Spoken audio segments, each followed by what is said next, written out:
चलिए जल्दी से, ये इंपॉर्टेंट क्वेश्चन है, तो ये क्वेश्चन नोट कर लो। इसके बाद जो आज वाली वर्कशीट है, मनप्रीत सर इन बच्चों को, डेफोडिल वालों को आज वाली वर्कशीट भी दे देना बेटा, मनप्रीत सर को कह देना। मनप्रीत सर आज वाली वर्कशीट भी दे देना डेफोडिल वालों को। ठीक है, चलो आवाज तो नहीं आ रही बट आप दे देना, ठीक है, okay.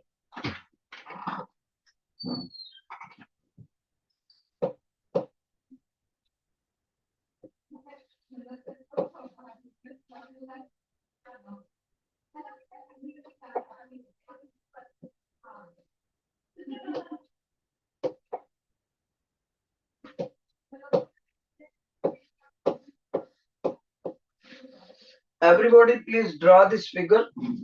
This is important question बच्चे. Everybody please draw this figure. Let me explain it. This is your battery of 12 volt resistance, R1 value not given. 2 ampere current flows from the positive terminal of the battery, and there is a parallel circuit of 2 resistors. One resistance is of 4 ohm and other is R2. Current flowing in the 4 ohm is 1.5 ampere, and this 2 ampere goes back to the negative terminal of the battery. This resistance is R2, 2 ohm. Okay?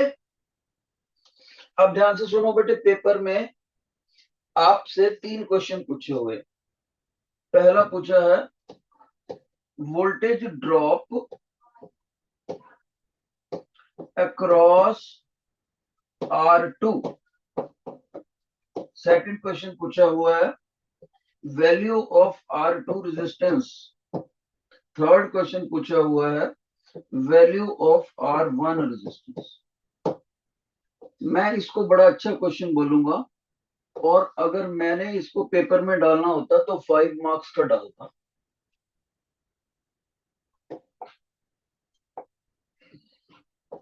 Important लिख रहा है teacher. अब ध्यान से सुनो बेटे, इसको करना कैसे। आपको एग्जाम में जो रेजिस्टेंसेस के सिंबल नहीं दिए हुए उनको मेंशन कर देना। जैसे जैसे ये R1 दिया हुआ है, ये R2 दिया हुआ है, इसको उसने डायरेक्टली 4 ओम लिख दिया, इसको डायरेक्टली 4 ओम दे दिया उसने। तो जब 4 ओम दिया तब आप इसको एक नया रेजिस्टेंस लिख दो R3। ओके, एक ये रेजिस्टेंस लिखा है 2 ओम, इसको नया रेजिस्टेंस लिख दो R4। Got it. और एक चीज देखो, और एक चीज देखो, क्या बेटे, यहां पर उसने करंट निकला हुआ दिया हुआ है R3 में से। R3 में से कितना करंट जा रहा है? 1.5 एम्पियर। क्योंकि ये R3 में से जा रहा है तो हम इसको I3 लिख देंगे, राइट। और बैटरी के पॉजिटिव टर्मिनल से करंट निकल के नेगेटिव में एंटर कर रहा है, और पॉजिटिव से कितना निकल रहा है? 2 एम्पियर। क्योंकि ये पूरे सर्किट का करंट है तो इसको हम I लिख देते हैं, I। Okay, your attention. इस तरह से बच्चा कहता है सर ऐसे तो फिर आपने इधर 4 ओम की थ्रू I3 लिखा है, तो R2 की थ्रू भी आप कोई करंट मेंशन कर दो, उसको I2 कर देते हैं। तो सबसे पहले पेपर में आपने डायग्राम को कंप्लीट करना है। जहां पर मैंने येलो कलर नहीं यूज करा वो आपकी तरफ से पूरा करा जाएगा। जैसे मैंने ये R4 मेंशन करा, जैसे मैंने ये R3 मेंशन करा, जो भी मैंने येलो कलर से नहीं लिखा, ब्लू से लिखा है, वो पेपर में आपको करना चाहिए, कंप्लीट करना चाहिए। डायग्राम कंप्लीट हो जाएगा। जब एक बार डायग्राम कंप्लीट हो जाए तब आपने इसका सॉल्यूशन शुरू करना है बेटा। देखो, सबसे पहले वो बोलता है वोल्टेज ड्रॉप अक्रॉस R2।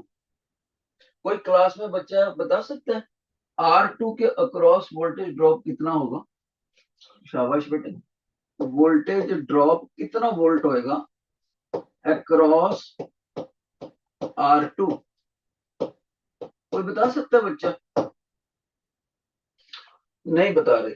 तो आपने, ये मैंने हेडिंग दिया, इसका सॉल्यूशन समझा रहा हूं। मैं अपने बच्चों को बोलूंगा बेटे क्या 4 ओम और R2 यानी R3 और R2 क्या दोनों पैरेलल में लगे हुए हैं? बच्चा कहेगा सर इन दोनों का एक किनारा यहां कॉमन है, एक्स पॉइंट कह देते हैं। इन दोनों का दूसरा किनारा यहां कॉमन है, वाई पॉइंट कह देते हैं। तो इस तरह से ये दोनों पैरेलल हो गए। करंट एक्स से वाई इधर से भी जा सकता है, एक्स से वाई इधर से। जब दोनों दोनों पॉइंट दो रेजिस्टर्स के कॉमन हो तब उनको पैरेलल में कहा जाता है। Okay sir. फिर क्या हुआ सर? पहले पॉइंट पे आप लिखोगे R2 and R3 are in parallel. Solution paper में बोर्ड में कैसे करना है टीचर समझ आएगा, बच्चे को पैरेलल सर्किट की नॉलेज है। फिर दूसरे पॉइंट पे आप बताओगे कि जब भी दो रेजिस्टर्स पैरेलल होते हैं उनमें वोल्टेज ड्रॉप बराबर होता है। सेकंड पॉइंट में आप लिखोगे voltage drop across R2 is equal to voltage drop across R3। ऊपर वाला R3 रखा है, नीचे वाला R2 रखा है। अब यानी कि अगर मैं R3 के अक्रॉस वोल्टेज ड्रॉप निकाल दूं तो वो R2 के अक्रॉस अपने आप निकल जाएगा, जो कि पेपर में पूछा हुआ है। क्योंकि दो रेजिस्टर्स में वोल्टेज ड्रॉप पैरेलल में बराबर होता है। अब बच्चा कहता है सर फिर भी अब ये वाला वोल्टेज ड्रॉप कैसे निकालोगे R3 के अक्रॉस? मैंने कहा बेटे ओम्स लॉ लगाएंगे। ओम्स लॉ, ओम्स लॉ क्या कहता है? I3 R3। देखो voltage V is equal to IR होता है ना। तो सर I3 की वैल्यू कितनी है बेटे? 1.5 एम्पियर दिया हुआ है। सर R3 की वो भी बेटे 4 ओम दिया हुआ है। तो जैसे आप इसको कैलकुलेट करोगे तो आपका इतने वोल्ट वोल्टेज ड्रॉप आ जाएगा, क्योंकि वोल्टेज ड्रॉप की यूनिट वोल्ट होती है। मल्टीप्लाई करोगे तो ये 6 वोल्ट आ जाएगा, 6 वोल्ट। इस तरह से हमने पहला पार्ट सॉल्व करा और मेरे को पूरी उम्मीद है जिन बच्चों ने ध्यान से देखा होगा वो समझ गए। हाँ, अब वो कहता है कि भाई मेरे को इस रेजिस्टेंस की वैल्यू भी बताओ। हम कहते हैं जी अभी बताते हैं। R2 की वैल्यू पूछना चाहते हो? R2 वैल्यू सेकंड हेडिंग दिया बेटा मैंने। तो मैं उस बच्चे को बोलूंगा बेटे पीछे से कितना करंट आ रहा था? सर टोटल करंट आ रहा था I। उसके कितने पार्ट हुए? सर यहां आके दो पार्ट हो गए। I2 नीचे चला गया, I3 ऊपर चला गया। आई सेट डायग्राम बनाते हैं।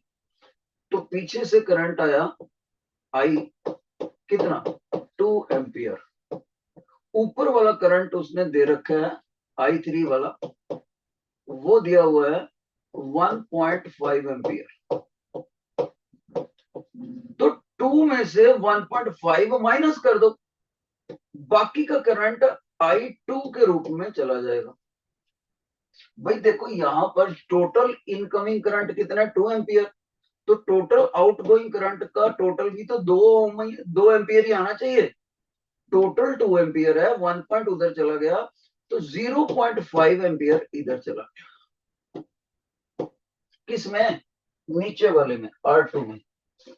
R2 को यहां लगाया उस, और R1 को यहां लगाया और सर्किट को कंप्लीट कर दिया। वापस 2 एम्पियर वापस निकल गया।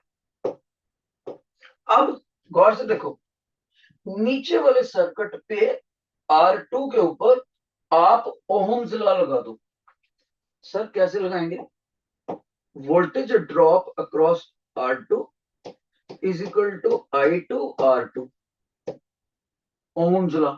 जो बच्चा मार्क्स नहीं काटना चाहता, कटवाना चाहता, तो वो ओहम्स लॉ लिखता है साथ में। सर अब क्या करें? बेटे वोल्टेज ड्रॉप अक्रॉस R2 आप निकाल चुके हो, ये देखो 6 वोल्ट भर दो इसको। Okay sir. करंट भी बेटे आप निकाल चुके हो 0.5 एम्पियर, यानी कि हाफ एम्पियर। और बेटे यहां से आपका R2 आ जाएगा। R2 कितना आएगा, 2 को ऊपर ले जाओ। So therefore R2 comes out to be 12 ओम। अब इस क्वेश्चन में सबसे मुश्किल पार्ट शुरू होने वाला है। जितना आसान था वो मैंने करा दिया। पहले तो यहां तक बताओ, जिनको यहां तक समझ आ गया raise your hand, raise your hand यहां तक। बेटे मेरे को अपना आपका हाथ चाहिए। सर मैं एक रिक्वेस्ट करूंगा लोटस वाले टीचर से, ये जो बच्चे इतनी दूर बैठे हैं बोर्ड से, इनको आप आगे बिठाओ ना, सारे बेंच तो खाली पड़े हैं। लोटस और SF section, I request the duty teacher कि वो बच्चों को आगे बिठाए। लास्ट में जाके उनको बोर्ड छोटा पड़ जाता है, क्या देखते होंगे। जब तक ये आगे नहीं आते मैं आगे नहीं कंटिन्यू कर रहा।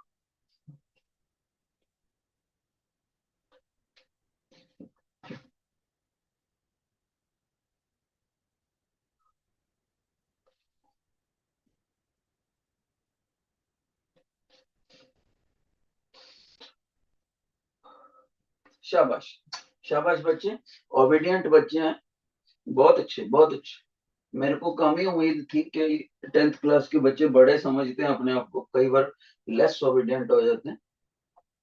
लेकिन फिर भी देखो एक लाइन के बच्चे अभी भी वो ना, खिड़की वाले बच्चे उठे नहीं है। देखो वो येलो टर्बन वाला बच्चा उठा ही नहीं, देखो कहाँ बैठा है कॉर्नर में, क्या पढ़ेगा वो। एनी हो, मैं तो अपनी ड्यूटी पूरी करूँ। अब देखो, अब हमसे पूछता है इस R1 की वैल्यू बताओ। तो बहुत से बच्चे ना इस R1 की वैल्यू को बड़ी गलती से सॉल्व कर देते हैं। वो कहते हैं सर वोल्टेज 12 है, करंट 2 निकल रहा है बैटरी से, और ओहम्स लॉ लगा दो इन तीनों पे। गलत, बिल्कुल गलत। ये तो तब हो सकता था अगर यहां से बैटरी सिर्फ R1 में से निकल के और सेकंड टर्मिनल बैटरी के नेगेटिव से जुड़ जाता। अब तो ये पूरा सर्किट पड़ा हुआ है। सो इसमें R1 को निकालने के लिए कुछ और तरीका लगाना पड़ेगा। कौन सा लगाना पड़ेगा, देखो ध्यान से सुन लेना। अब इसी की वजह से ये मुश्किल क्वेश्चन है। तो हम पहले जो जो हमारा आंसर आया वो लिख देते हैं। इसको हमने निकाला 6 वोल्ट आंसर, और R2 को निकाला हमने 12 ओम, और R1 अभी निकालना है। तो मेरे को चाहिए स्पेस, राइट। स्पेस चाहिए तो मैं बाकी का सेक्शन इरेज कर देता हूँ। ये लो। अब मैं इस बच्चे को पूछूंगा, ध्यान से सुनना जरा, कि बेटे मान लीजिए, योर अटेंशन, मान लीजिए ये बैटरी मैंने ये दिखा दी, कितनी सर, 12 वोल्ट, 12 वोल्ट। ओके, फिर ये यहां से लेकर यहां तक जितना भी ये सर्किट लगा हुआ है, पूरा सर्किट, उसको मैंने बोल दिया सारे को R circuit, R circuit. Okay sir, कौन से पॉइंटों को बोला है, इस पॉइंट को ए बोल देते हैं, इस पॉइंट को बी बोल देते हैं, और मेरा यहाँ पर ए पॉइंट ये है और बी पॉइंट ये। पूरा सर्किट जो भी सारा रेजिस्टेंस है उसका मैंने आर सर्किट लिख दिया। और पूरे सर्किट में से करंट कितना निकल रहा है, 2 एम्पियर दिया हुआ है, 2 एम्पियर। तो मैंने ये 2 एम्पियर भी दिखा दिया। अब मैं आप बच्चे से पूछता हूँ, पूरे सर्किट का रेजिस्टेंस निकालना है, कैसे निकालोगे।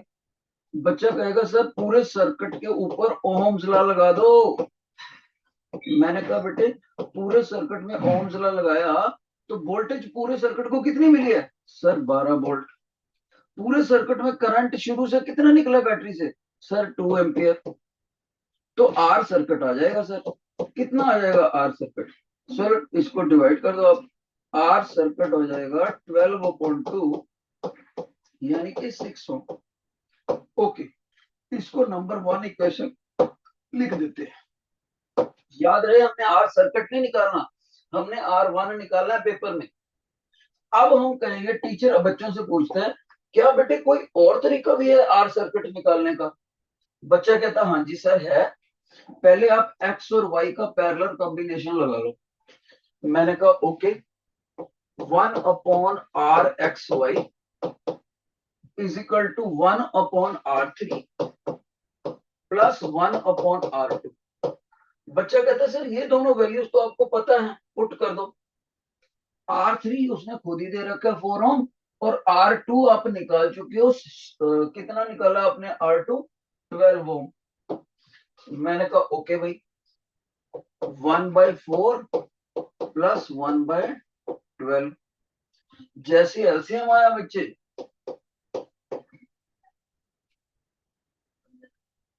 तो ये बन गया हमारा 3 + 1। ओके, तो R(x)y रेसिप्रोकल कर दो, रेसिप्रोकल उधर भी कितना होएगा 12/4, यानी कि 3 एम्पियर आ गया, 3 ओम। ये पैरेलल सर्किट का। अब बच्चा कहता है सर अब इसकी मदद से आप पूरे सर्किट का निकाल सकते हो। मैंने कहा कैसे बेटे? बच्चा कहता है सर देखो, R1 और ये जो निकाला है XY और ये जो आपका R4 है, ये तीनों सीरीज में तो हो गए। सीरीज में, तो सीरीज में तो आपको डायरेक्ट ऐड करना होता है, R1 plus RXY plus R4। तो मैंने कहा ऐड कर देते हैं बेटे। R1 कितना? R1 सर आपने अभी निकालना है। मैंने कहा इसको ऐसे रख दूं? हाँ जी सर। RXY कितना है? सर आप ऊपर निकाल के आए हो 3 ओम। ओके। R4 कितना है? सर R4 उसने दे रखा है 2 ओम। मैंने कहा ओके बेटे। तो इसका मतलब ये बन गया R1 + 5। किसकी वैल्यू आई है? सर आर सर्किट की आई। तो लिखता हूं दोबारा से, आर सर्किट की वैल्यू आई R1 + 5, इतने ओम आई। इसको मैं इक्वेशन नंबर 2 लिखता हूं। अब ध्यान से देखना, क्या ये भी आर सर्किट नहीं है? हाँ जी सर, 6 ओम। क्या ये भी आर सर्किट नहीं है? हाँ जी सर, दोनों आर सर्किट है। क्या इनको मैं इक्वेट नहीं कर सकता? कर सकते हो सर, तो कर दो फिर। आर सर्किट को जब मैंने इक्वेट करा तो आर सर्किट की उधर से वैल्यू लिख दी 6 ओम और इधर से लिख दी R1 + 5। इस 5 को उधर ले गए, अब आर सर्किट को बीच में से निकाल दिया। R1 = 6 - 5, यानी कि 1 ओम। जिन बच्चों को ये समझ आ गया, बहुत ही अच्छा क्वेश्चन, 5 मार्क्स का। Please raise your right hand, please raise your right hand. Feedback जरूरी है। और इन लोटस के बच्चे में पहले फिर से मैं आगे बुलाऊंगा, नहीं तो फीडबैक ना मिली तो।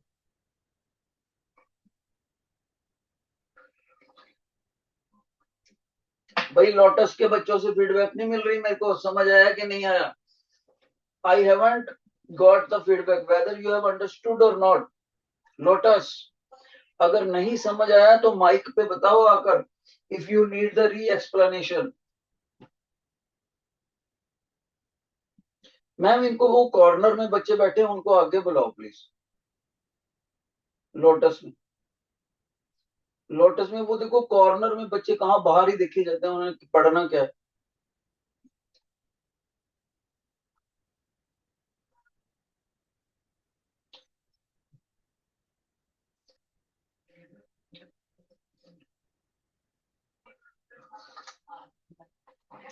थैंक यू बच्चे, शाबाश। तो ये था आपका बहुत ही अच्छा क्वेश्चन। ज्यादातर बच्चे क्या मिस्टेक करते हैं इसमें, R1 को निकालने के लिए, वो 12 को 2 से डिवाइड करके ओम्स लॉ लगा के इसकी वैल्यू 6 ओम लिख देते हैं। रॉन्ग। 6 ओम तो पूरे सर्किट का रेजिस्टेंस आएगा। तो पूरे सर्किट का रेजिस्टेंस 6 ओम। और फिर से मैंने एक बार तो मैंने ओम्स लॉ लगा के आर सर्किट निकाल लिया, एक बार मैंने सीरीज कॉम्बिनेशन पैरेलल और सीरीज का फायदा लेकर के आर सर्किट निकाल लिया, दोनों को आपस में इक्वेट कर दिया, इस तरह से हमारा आर बना। ओके, अब हम सेकंड असाइनमेंट है हमारे पास, ये ऑप्टिक्स की आपको डिस्ट्रीब्यूट कर रखी है, इसके ऊपर क्वेश्चंस करने। शाबाश सभी बच्चे, इसके ऊपर लिखा हुआ है science physics lotus SF RS, ऐसे कुछ लिखा हुआ है असाइनमेंट। सभी बच्चे इसका फर्स्ट क्वेश्चन रीड करें। फर्स्ट क्वेश्चन, आपको फर्स्ट क्वेश्चन में ना एक वर्टिकल लाइन दे रखी है, एक हॉरिजॉन्टल लाइन दे रखी है, ऐसे दे रखी है बेटे। फिर उसने बोला कि यहां पर एक ऑब्जेक्ट है और उस ऑब्जेक्ट का मैग्नीफाइड इमेज, उस ऑब्जेक्ट का मैग्नीफाइड इमेज बना दिया उसने, और यहां से उसने ऑप्टिकल सेंटर से एक रे ऑफ लाइट निकाली।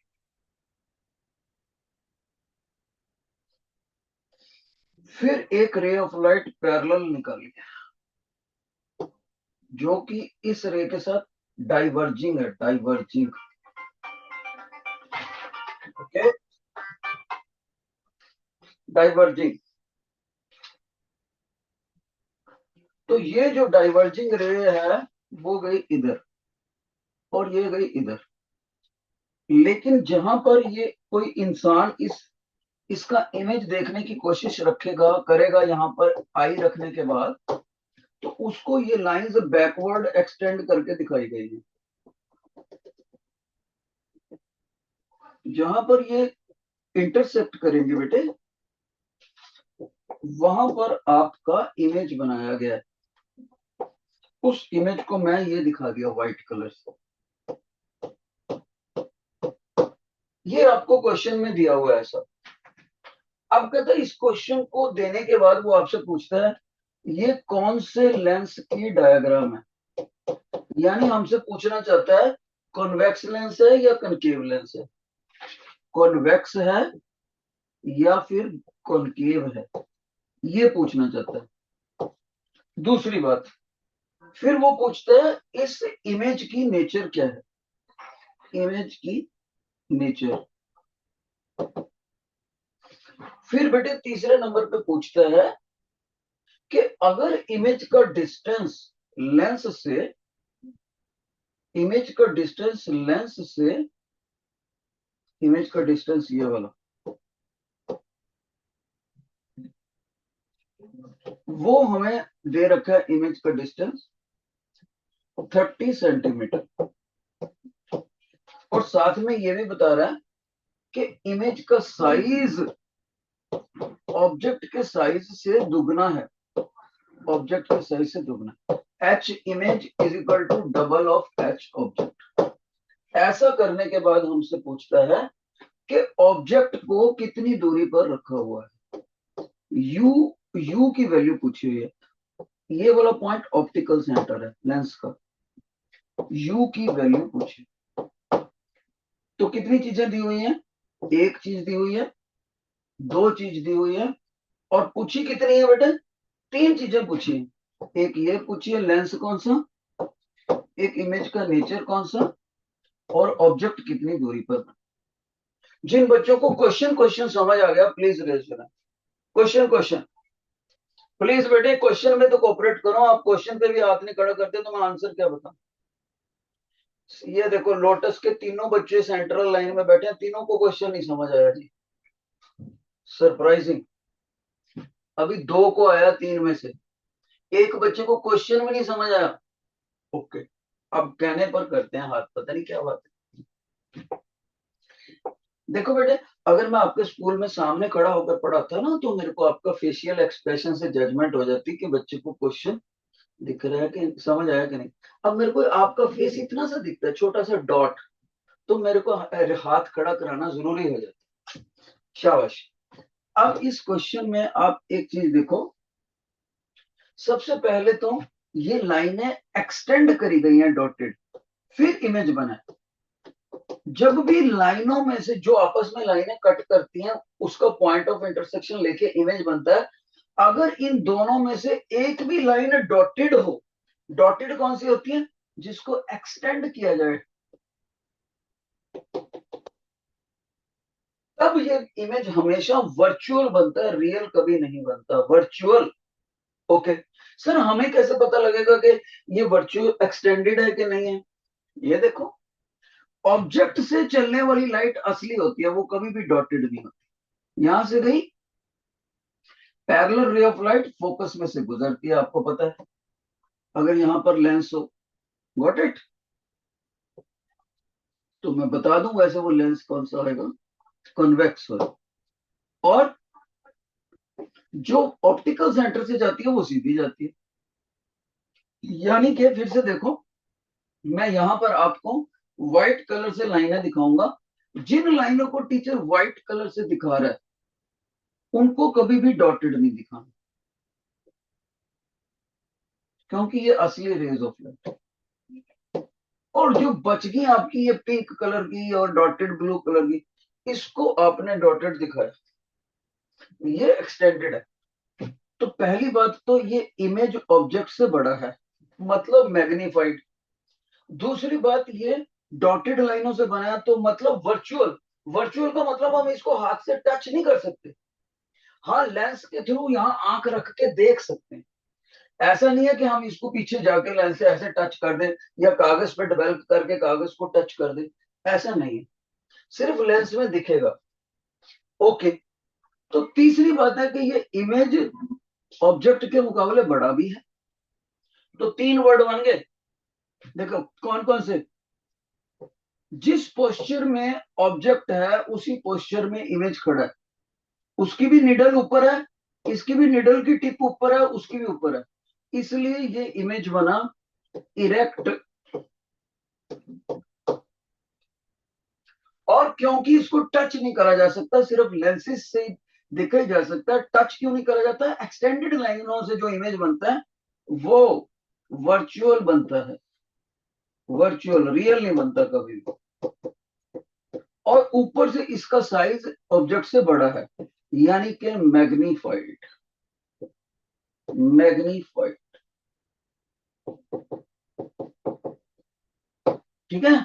और ये होता कब है, ध्यान से सुन लेना, होता कब है ये, जब इस लेंस की फोकल लेंथ में कैलकुलेट कर लूं, इस लेंस की। सर वो कैसे करोगे आप? मैं रफ वर्क, मैं एक्सपेरिमेंट करूंगा लैब में जाकर, parallel beam of light throw करी और ऐसे कर दिया, ये फोकस पॉइंट आ गया, और ऑप्टिकल सेंटर से लेकर फोकस पॉइंट की दूरी माप लूंगा। ओके सर, फोकल लेंथ आ गई।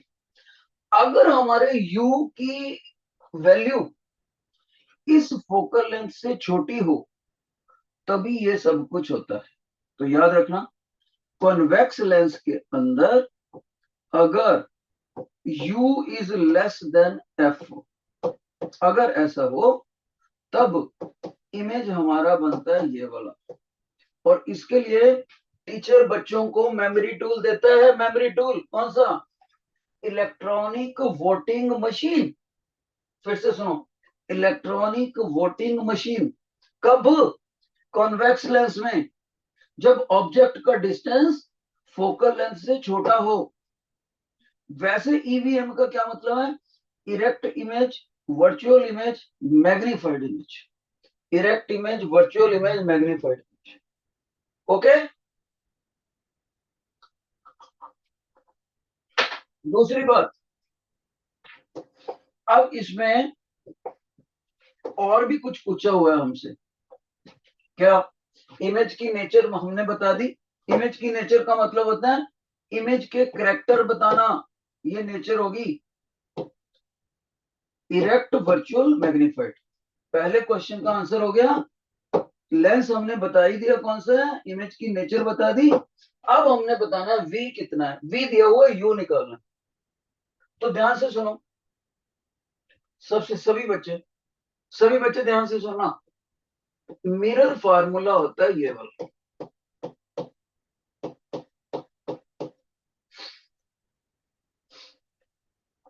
इस फार्मूले में यू हमने निकालना है, वी हमको पता है। ओके, तो वी को तो हम पुट कर देंगे जब भी करेंगे। यू तभी निकलेगा जब हमारे पास फोकल लेंथ होएगी, लेकिन फोकल लेंथ तो है नहीं हमारे पास। तो क्या करें? आरएस के बच्चे लास्ट में ध्यान नहीं दे रहे बेटे। तो आप क्या कहोगे? सर आपने एक चीज और नोट करी, इमेज का साइज अपॉन ऑब्जेक्ट का साइज आपको दे रखा है। मैंने कहा यस। लिखो सर फिर आप, इमेज का साइज अपॉन ऑब्जेक्ट का साइज, इसको वैसे मैग्निफिकेशन बोलते हैं। कितना आ जाएगा? 2 आ जाएगा सर आपका। मैंने कहा बहुत अच्छी बात है भाई, लेकिन सर इसके साथ ही आपको मैग्निफिकेशन का एक और फार्मूला पता होना चाहिए। मैंने कहा वो कौन सा? सर आपको पता है, v upon u with negative sign, ये भी एक फार्मूला होता है मैग्निफिकेशन का। आई सेड अच्छा ये नेगेटिव नहीं पॉजिटिव है, क्योंकि हम लेंसेज देख रहे हैं, मिरर्स में यहां पर नेगेटिव है। ओके सर, तो मैं उस बच्चे को कहूंगा बेटे फिर तो प्रॉब्लम ही खत्म होगी, हमें ये मिरर फार्मूला यूज करने की जरूरत ही नहीं। क्यों सर? अभी देखो, क्योंकि अगर ये साइज 2 दे रखा है तो v अपॉन u की वैल्यू आ गई 2। हाँ जी सर, तो v तो हमारे पास है ही है। Yes sir, 30 upon u is equal to v। इसको इधर ले जाओ, इसको इधर ले जाओ, तो 30 upon 2 is equal to u आ गया। u आ गया। ओके, अब यहां पर कोई बच्चा सोचे अगर मैंने इतना काम कर दिया मेरे को 5 में से 5 मार्क्स मिलेंगे? नो, आपको 5 में से 4 मिलेंगे। क्यों सर, क्यों? गलती क्या है? क्योंकि जब भी हमें ऑप्टिक्स के क्वेश्चन करने होते हैं और फार्मूला यूज करना होता है तो आपको साइन कन्वेंशंस यूज करने पड़ते हैं। सर क्या मतलब आपका कहने का? बेटे मतलब ये है कि ये जो ऑब्जेक्ट है वो प्रिंसिपल एक्सिस से ऊपर है ना। हाँ जी सर, तो प्रिंसिपल एक्सिस के ऊपर वर्टिकल डिस्टेंस मापना हो तो उसको प्लस में रखते हैं। ओके सर, ये प्लस लगा दिया फिर। और इमेज का डिस्टेंस वर्टिकली ऊपर है ना। हाँ जी सर, इसको भी ऑब्जेक्ट और इमेज दोनों ही ऊपर है तो प्लस लगा दिया। अब बच्चा टीचर बोलेगा लाइट किधर जा रही है? सर ऑब्जेक्ट से लाइट तो इधर ही जा रही है। ओके, लेकिन आप यू किधर को माप रहे हो? सर यू चाहे इधर से इधर माप लो चाहे इधर से इधर माप लो। नो नो नो, रूल है हमेशा हॉरिजॉन्टल डिस्टेंसेस को ऑप्टिकल सेंटर से ही मापना है। इसका मतलब यू को, यू वाले डिस्टेंस को और वी वाले डिस्टेंस को, दोनों को ही आपने इधर को मापना है। तो लाइट ऑब्जेक्ट से लेंस की तरफ जा रही है, इधर जा रही है, तो यू और वी की डायरेक्शन लाइट की डायरेक्शन से अपोजिट होगी। अगर सेम होती तो मैं प्लस का साइन लेता, लेकिन ये दोनों अपोजिट होगी। अपोजिट होगी तो इसलिए जब मैंने डाटा पुट करना है यहां पर, तो इसका भी माइनस इसका माइनस पुट करना है, और जो सिंबल हमने निकालना होता है वो अपना सिंबल उसका नहीं पुट करना होता। यू तो हमने निकालना ना क्वेश्चन में, हालांकि हमें पता है कि यू भी नेगेटिव है, लेकिन जो सिंबल निकालना होता है वो कैलकुलेशन करके खुद से अपने सिंबल को लेकर आएगा। इसका मतलब यू का आंसर आया -15 सेंटीमीटर। जिन बच्चों को ये समझ आ गया please raise your hand. Mirror फार्मूले की जरूरत ही नहीं पड़ी इस question, please raise your hand. बहुत अच्छे। बहुत से बच्चों को ये नहीं पता लगता सर कहाँ प्लस लगाना कहाँ माइनस। जिस सिंबल को उसने पूछा हुआ हो उसका सिंबल प्लस या माइनस पता भी हो, जैसे कि इस क्वेश्चन में मेरे को पता है यू उधर को मापना है तो यू नेगेटिव लेना चाहिए क्योंकि लाइट के अपोजिट है, पर मैंने यू के आगे नेगेटिव डाला नहीं।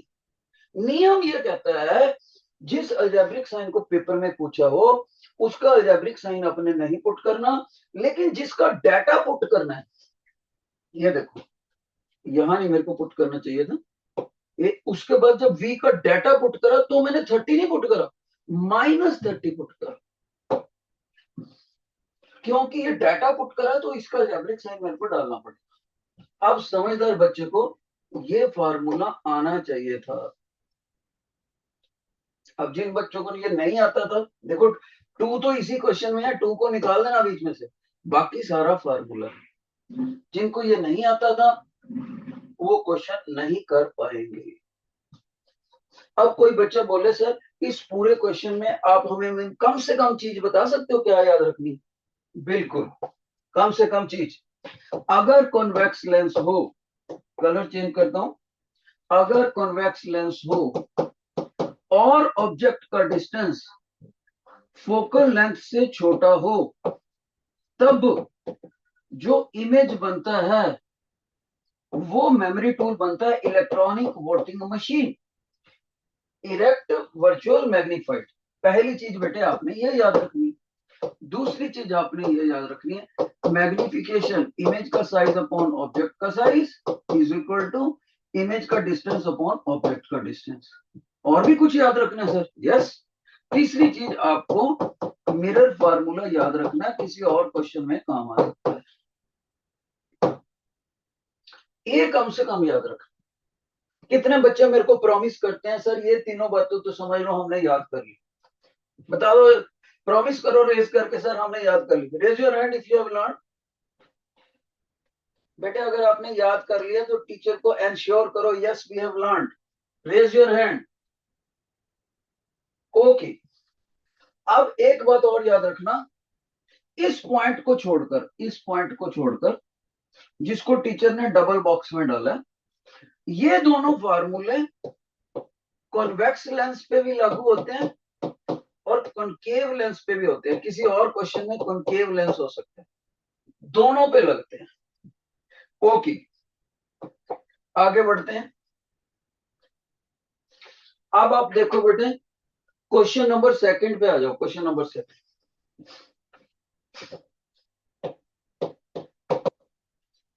आपको ना उसमें एक डायग्राम दे रखा है, ये देखो, ये आई बॉल है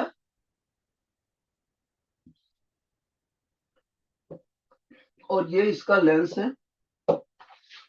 इस आई बॉल में से जब ये इसकी साइट, एक्सिस ऑफ साइट है, यहां कोई नजदीक ऑब्जेक्ट पड़ा है, जैसे मैं अपने हाथ की रेखाओं को देखूं, ये नजदीक हो गया।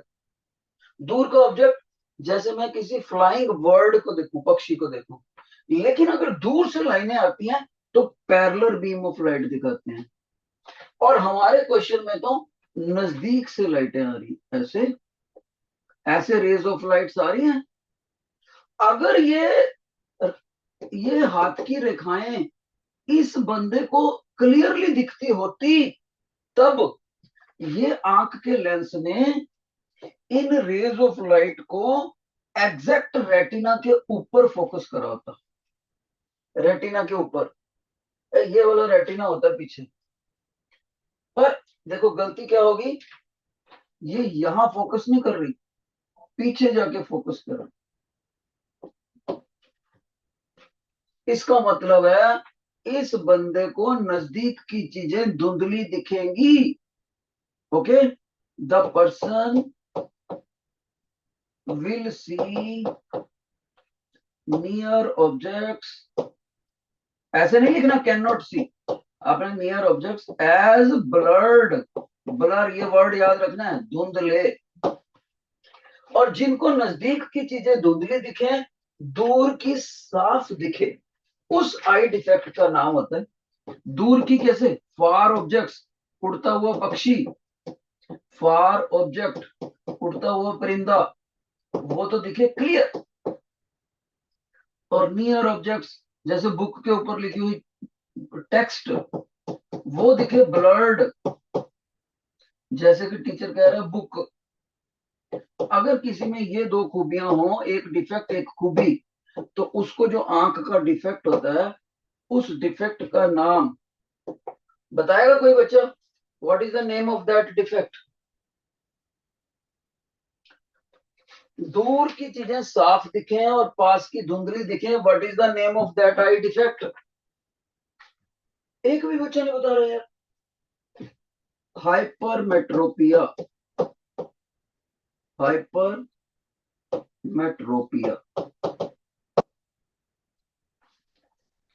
तो आपसे उसने पूछा हुआ है ये कौन से आई डिफेक्ट को बताता है, तो हाइपरमेट्रोपिया। एक उल्टा भी होता है, चलो मैं वो भी साथ में बता देता हूं।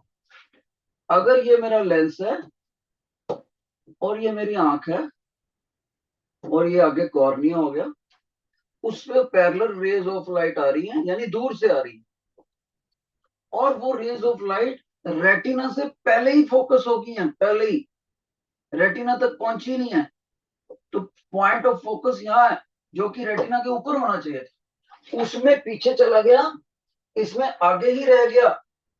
ऐसे पर्सन को नियर ऑब्जेक्ट्स तो क्लियर दिखाई देते हैं, क्लियर, फार ऑब्जेक्ट्स धुंधले दिखाई देते हैं, ब्लर्ड। ऐसे बंदे को जो आई डिफेक्ट हो जाता है उसको मायोपिया बोलते हैं, मायोपिया। यानी पेपर में आपको वो क्वेश्चन डाल के कंफ्यूज करना चाहता है, तो उसने डायग्राम ये दे दी और उम्मीद करता है कि बच्चा गलती से ये आंसर दे दे, पर आपके टीचर ने दोनों क्लियरली लिख दी। जिन बच्चों को दोनों आई डिफेक्ट समझ आ गया, please raise your hand, please raise your hand बेटे। अरे एक बच्चा बैठा है ना RS में, सबसे पहले बेंच में, सेंट्रल लाइन, डरता डरता करता हाथ खड़ा। ओके, बाकियों का बहुत अच्छा रिस्पॉन्स है।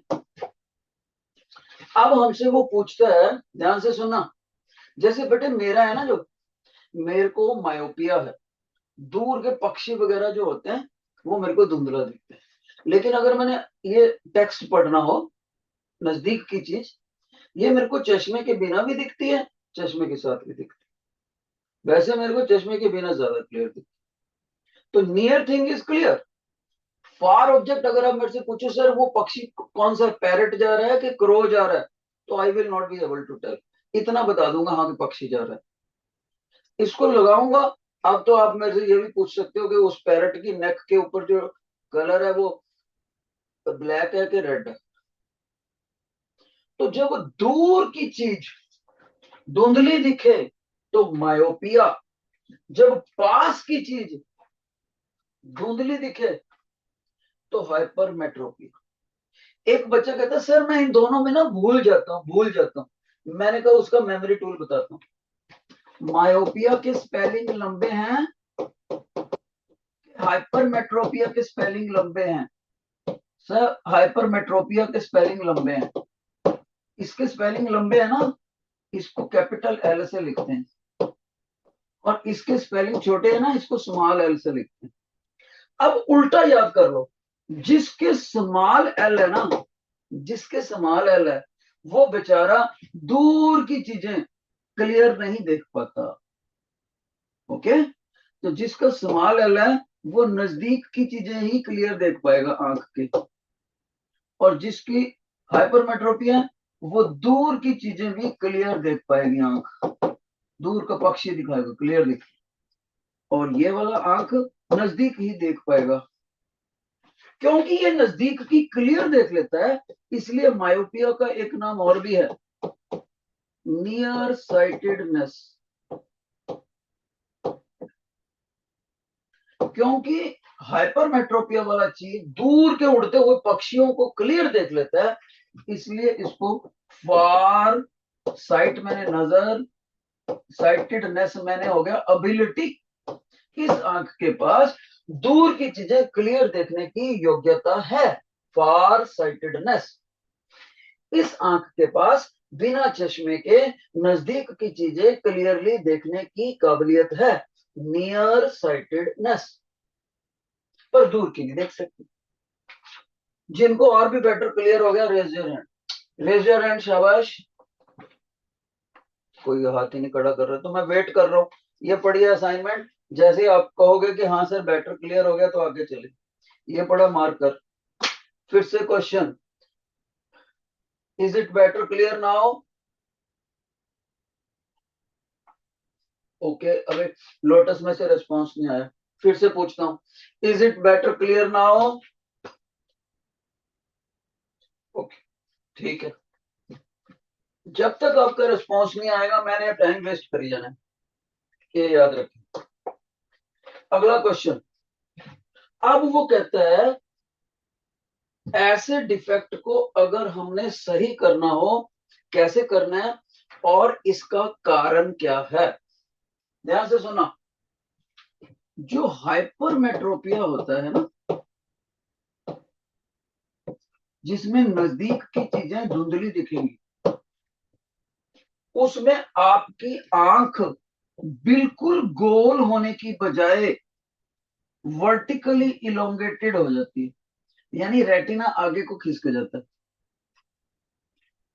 ओके, और इसके लिए जो रेमेडी है, तो इसको ठीक कैसे करेंगे, इस बंदे का जो चश्मा होएगा ना, उसमें जो लेंस लगाएंगे हम चश्मे के अंदर, वो लेंस सेंटर से मोटे होंगे, साइडों से पतले होंगे, यानी कि कॉन्वेक्स लेंस लगाएंगे। और कन्वेक्स लेंस की जो पावर होती है वो पॉजिटिव होती है, और पावर का अपना फार्मूला होता है 1/फोकल लेंथ। इस फार्मूले में याद रहे फोकल लेंथ को मीटर्स में पुट करना होता है, और पावर वाट में नहीं निकलेगी, ऑप्टिकल पावर है, इसकी यूनिट होती है डायाप्टर। इसका मतलब है कल आप किसी बच्चे को पूछो तुम्हारी आंख के चश्मे का नंबर पॉजिटिव है कि नेगेटिव है, जैसे उसने बोला पॉजिटिव है, तो आप आसानी से उसको बोल सकते हो कि भाई तुम्हें दूर के पक्षी तो क्लियर दिखते हैं, लेकिन बुक जो होती है तुम्हारे पास रखी हुई बुक, उसके पेजेस आप नहीं अच्छे से पढ़ सकते बिना चश्मे के, धुंधले दिखेंगे। Okay, good job. और अगर दूसरा होता मायोपिया, मायोपिया के अंदर जो लेंस लगेगा उसकी पावर होती है नेगेटिव, और वो चश्मे के अंदर जो लेंस लगेगा वो कनकेव लेंस लगेगा, सेंटर से पतला साइडों से मोटा, कॉनकेव। राइट, फिर अगले लेक्चर में मैं बताऊंगा कि इस लेंस का नंबर नंबर कैसे निकालना। अभी आपका मैथ कल करते हैं बेटे। Thank you.